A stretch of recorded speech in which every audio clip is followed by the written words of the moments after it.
when your hat is too big for your fucking head.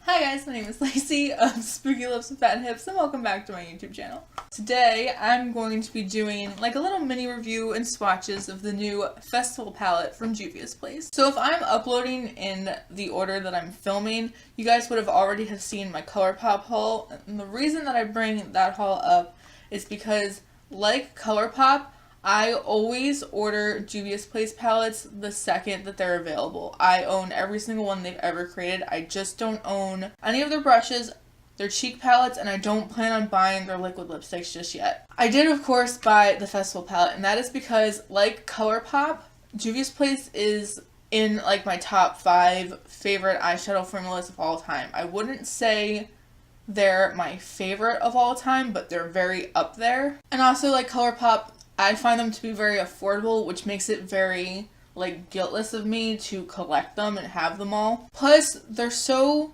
interesting. They're always so interesting. Their color stories are always so beautiful and creative and different than anything else. Anyway, I got the festival palette on the pre-sale, which I believe is over now that I'm filming.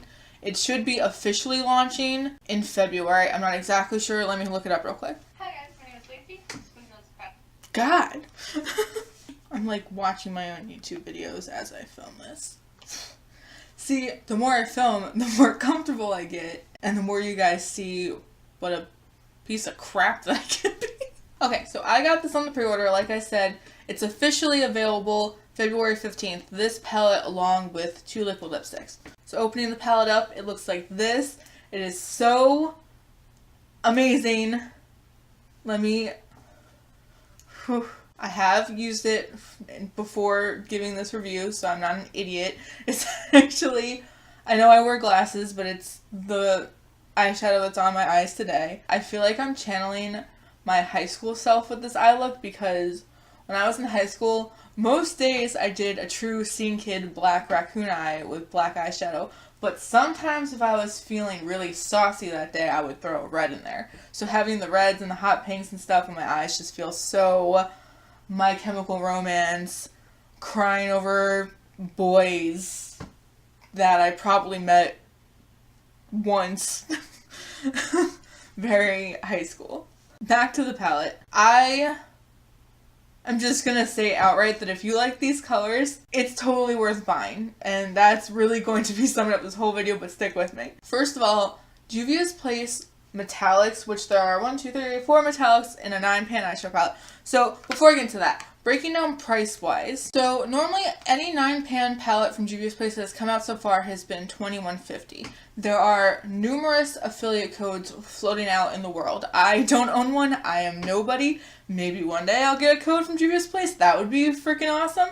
But for right now, I don't have one to give you. I will just say, if you're not anti-affiliate links, because I really am not, if it's done in a very like open and honest way of providing them, I really don't care about affiliate links. So I did use one to buy this, which brings the price down by 10%. So with an affiliate code, with the $21.50 price, plus paying for shipping, because I didn't place an order big enough to qualify for free shipping, I paid like $20 for this palette essentially. So again, referencing the ColourPop video, these are so affordable to me for the amount of product that you get that it totally makes it worth it for me to buy these, and I think it's worth recommending to you. I was actually talking to my best friend about this. I feel like a lot of these colors kind of mimic, I don't want to say mimic because I don't want to imply that any brand is copying the other. I just say that when I saw the new Jeffree Star palette that's coming out, and I'm just saying, like, don't kill me. I know people feel a way about Jeffree Star. All I'm saying is this palette reminded me of that palette in a sense that it has this like really bright pink, it has these reds, because I was saying instead of buying that one, this would be a good option to pick up, and that's just my personal opinion. I'm not saying one is worth getting, I mean, I guess I did just say one's worth getting over the other, but I'm just saying price wise and like color story wise, they're similar. Don't get into a Jeffree Star debate, for love of God.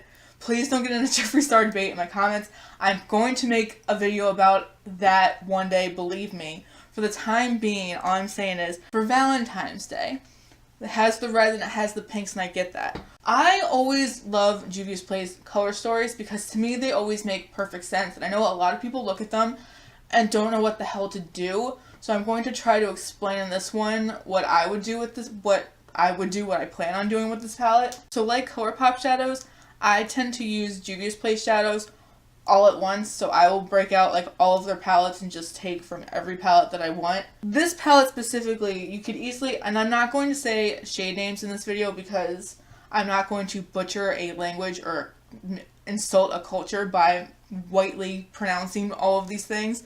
So I'm just going to point to colors. If you were to throw this mustard color or this peach color into the crease and then deepen it up with this dark like red color and then use this like really, it's getting washed out on camera, but this is a really pale soft gold or this white and put that on the lid, you would have the most, and I hate the word, but wearable, more neutral look. Equally, you could throw this pink or this really vibrant red in the crease and throw one of these more like fun. First of all, this black shimmer is everything. I haven't seen a black shimmer put in a lot of palettes, and this is really, this color, these like three color, the whole palette sold me. I'm not even gonna lie to you and say, oh, this color sold me. I love this entire palette. But if, like I said, if you were to put one of these more vibrant ones in the crease or along the lower lash line and maybe throw one of these more fun metallic colors on the lid, you could have such a vibrant look.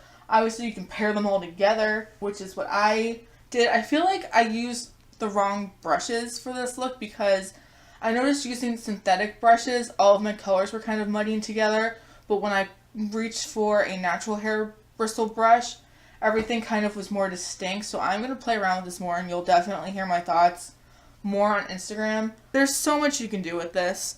It really looks scarier than it really is, and I just think it's so pretty. These aren't like the most horribly pigmented shadows in the world, but they're up there. The one thing that I'm curious about though is whether or not these shades are truly eye safe, and the only reason I bring that up is because this is a palette of reds and pinks and stuff.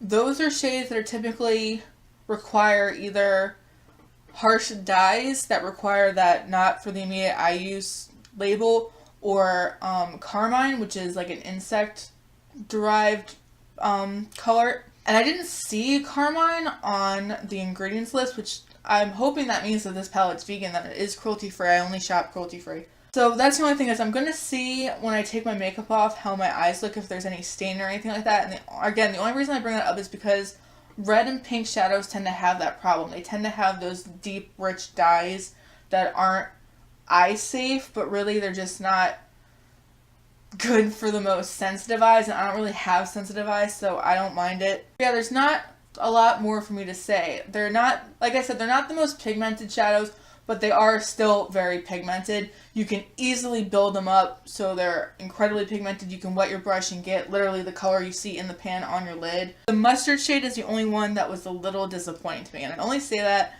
because the mustard in the Lime Crime Venus 2 palette is the mustard color to end all mustards. It's my favorite mustard yellow eyeshadow that I've ever gotten my hands on, and I was kind of hoping a Juvia's Place shadow would get there for me, but it wasn't quite. These are very buildable though. I bake underneath my eyes when I do my makeup, so that way if fallout happens I can catch it. I didn't really get a lot of fallout. I'm not someone who really like swirls their brush in there to begin with. I'm like a tapper, so I didn't get a lot of fallout on the eyes. I didn't get a lot of cake up in the palette. I did use a glitter glue to put the metallic on my lid. You definitely don't have to. That's just me. I always use a glitter glue because of the shape of my eyes, so that way, because I kind of have like a more bulging eye shape, so that way when my lid hits the top of my eye, I don't have transfer. So that's just personal preference. You could easily use a finger to get this on the eye. You could easily wet your brush and get a super metallic eye. Quality-wise, I don't see anything wrong with this. Use-wise, I don't see anything wrong with this. I didn't have any blending troubles other than me personally not using maybe the best brush, and I just think that these are very beautiful, workable shades for a very affordable price. I'm going to attempt to do swatches now, which I feel like didn't go well in my last video. So just so you guys can see what I'm doing, I'm only like done.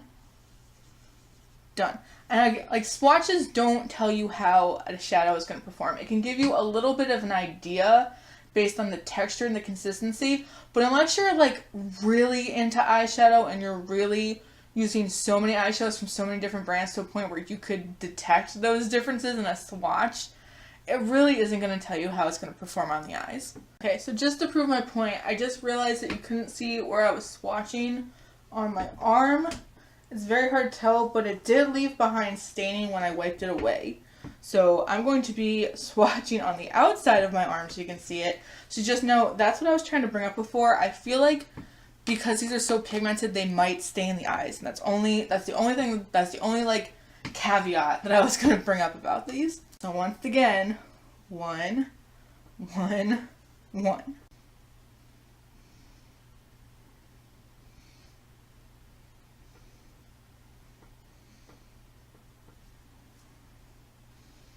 I'd say they look pretty good. Reds are like hard to make.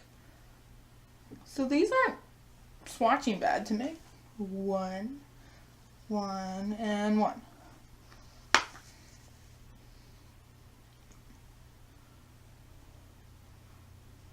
I don't have anything on my arm, obviously.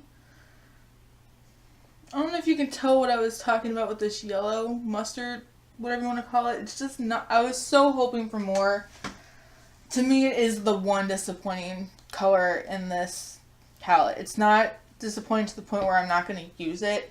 I just thought it would be on par with these like reds and oranges.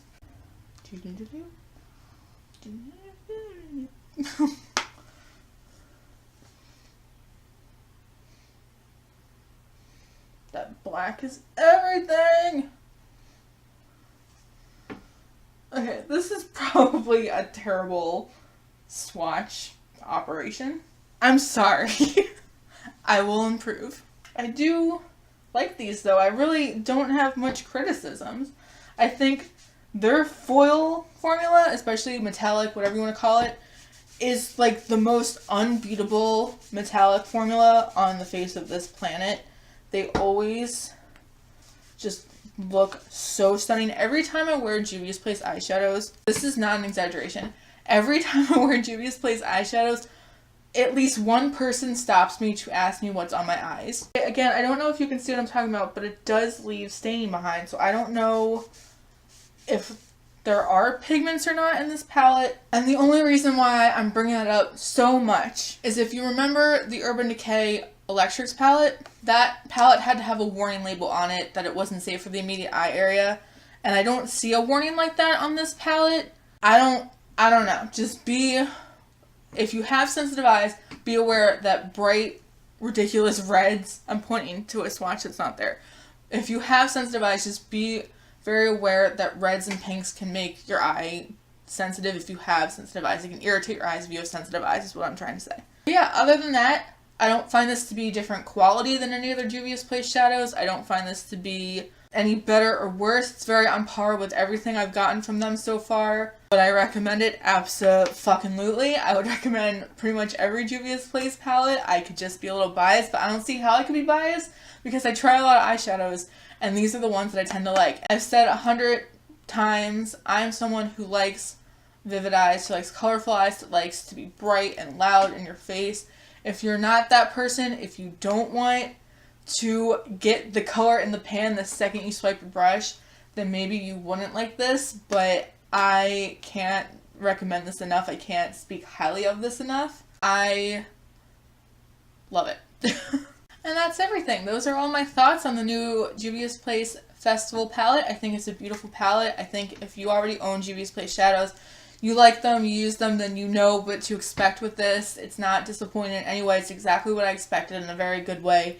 And I personally am going to get a lot of use out of it. If there's anything else that you guys want to review, I don't really want to go out of my way to buy like things that I wouldn't already be buying for this channel, but if you see me on Instagram posting new things that I got and you want reviews or swatches or anything like that from anything, let me know and I'll happily do that. Thank you guys so much for watching my channel. Talk to me down below. Are you going to be getting this palette or not? What did you think of it? I love you guys and I will see you in my next video. Bye guys!